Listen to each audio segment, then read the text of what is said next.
Kung tour lang naman ang pag-uusapan, pwede nyo po itong mapunta, ang Pulang Batu Waterfalls. Napaganda po itong puntahan, lalo-lalo na ikaw ay solo traveler o kaya ay grupo traveler. Pwede po kayo pumunta dito mismo sa Pulang Batu Waterfalls. Ayan guys, napakaganda po dito, lalo-lalo na sa mga pamilya, barkada. At ang kagandahan nito mga idol, napakalapit lang po ito sa Dumaguete. 10 to 15 minutes ang biyahe, depende po sa takbo ng sasakyan. Kaya nga ito guys, kapag ikaw ay may picture dito, talagang sobrang saya dahil dito pa lamang sa nakikita nyo guys, yung guys ko ay tuwang-tuwa dyan sa mga buwan natin, lalong-lalo na at mapapakimbot ka talaga. Ito pa yung isa, yung kaibigan na yan, napila palaro-laro ko muna sila dahil para ma-enjoy naman yun nila yung waterfalls.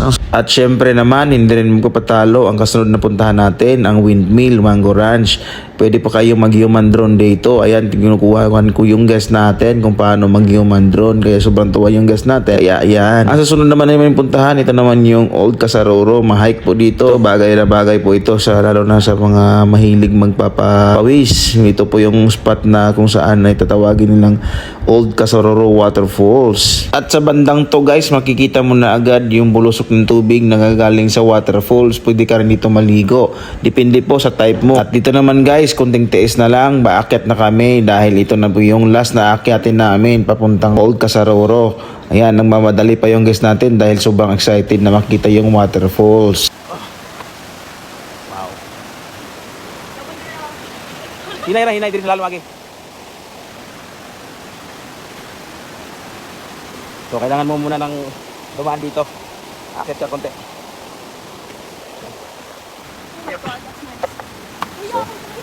Harap bilin. Okay. Wala pa yung tinilas. Okay. Woo!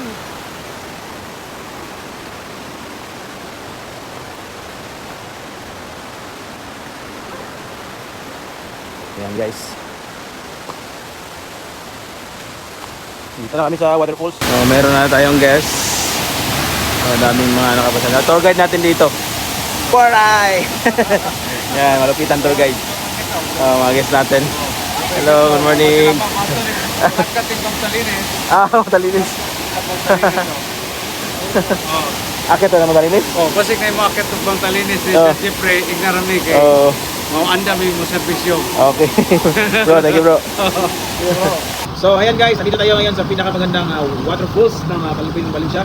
Ito po yung Old Casaroro. Napakaganda po at saka napakagandang liguan, napakagandang picturean, napakagandang i-Instagram, napakaganda talaga. Hindi mo to matatakasan ang ganda ng waterfalls.